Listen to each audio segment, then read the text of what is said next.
Bonjour tout le monde, bienvenue à cette leçon 5 dans le cours commercialisation de la mode au gros. Leçon 5 aujourd'hui qui aura porté sur la prospection et la gestion d'un territoire de vente. Évidemment, là, on embarque dans le cœur du devoir que vous allez avoir à me faire, un devoir qui, n'oubliez pas, compte pour 30%, un devoir de gestion de territoire. Vous allez le télécharger, vous l'avez téléchargé aujourd'hui à la leçon 5. On va l'amorcer en classe. Vous allez aussi faire, évidemment, comme à toutes les leçons, votre réflexion de la leçon là, dans votre portfolio d'apprentissage. Donc, prospection et gestion d'un territoire de vente, nous avons vu aujourd'hui pourquoi faire de la prospection, pourquoi c'est important pour un représentant de faire de la prospection dans un territoire donné. Comment on fait pour trouver des clients potentiels excessivement importants? Qu'est-ce qu'on peut utiliser comme outil?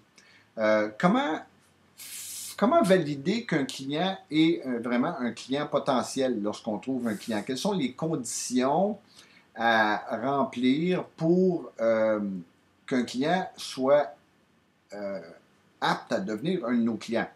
Euh, Par exemple, une de ces conditions qu'on oublie fréquemment, évidemment, et ça, on le fera avec nos responsables à l'entreprise, il faut qu'un client soit capable de nous payer lorsqu'on lui vend de la marchandise. N'oubliez pas qu'un représentant est responsable un peu de ça. Capacité à payer, c'est une des conditions. Donc, on verra là, un petit peu ces conditions-là qui sont vraiment essentielles. Euh, on verra aussi certaines lois de gestion de temps et de gestion. On parle de loi de gestion de temps parce que il y a des choses qu'on peut faire selon certaines périodes et des choses qu'on ne peut pas faire selon d'autres périodes, la loi de Parkinson, la loi de Pareto, la loi de Carlson. Alors, on en verra plusieurs. Euh, Par exemple, une des lois qui est intéressante, on appelle ça la loi de l'ecclésiastique.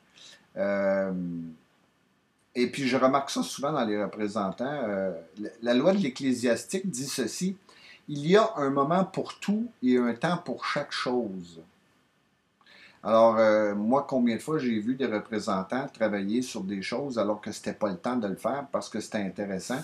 Donc, tous ces lois-là, on verra que ça peut nous servir de façon très efficace là, dans la gestion d'un territoire. Euh, Savoir que la gestion de territoire, ça fait partie des tâches d'un représentant au niveau de définir ses objectifs et ses priorités parce que si on ne gère pas bien son territoire, encore une fois, euh, on va avoir beaucoup de la difficulté à faire ce métier.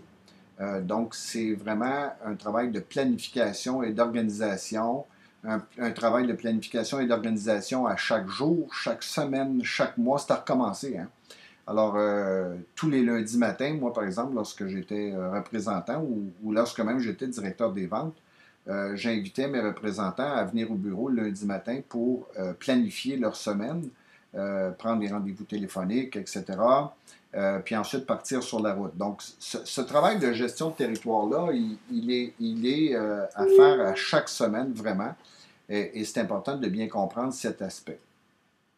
Euh, on aura vu aussi dans le cadre euh, de la gestion de territoire, la gestion des priorités, le système ABCD.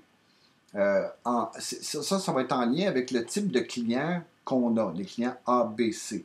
Donc, être capable de gérer nos priorités, être capable de comprendre comment un territoire, comment on peut gérer un territoire de façon efficace en relation avec ses priorités. Priorités A à faire maintenant parce que c'est urgent, parce que si on ne les fait pas, c'est la catastrophe. Les priorités B qui ont un petit peu moins d'impact sur l'organisation et sur notre cédule, et les C et les D, etc. C'est des choses qu'on aura vues aujourd'hui, ça. Euh, donc, dans la gestion de territoire, l'exercice que je vous fais faire, en fait, c'est un exercice qui est très pratique, qui est basé sur la vraie vie. Et donc, on va débuter ça en classe aujourd'hui. Euh, Ça nous mènera à la prochaine leçon. Encore une fois, on va continuer à parler de la gestion de territoire, on va continuer à parler de la recherche de clients, on va continuer à parler de prospection.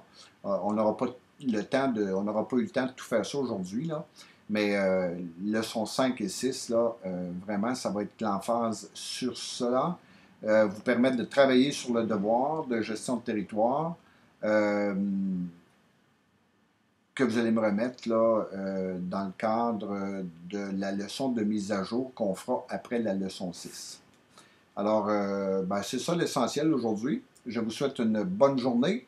N'oubliez pas de faire votre réflexion 5 dans le portfolio d'apprentissage et de consulter les textes pour vous préparer à la prochaine leçon.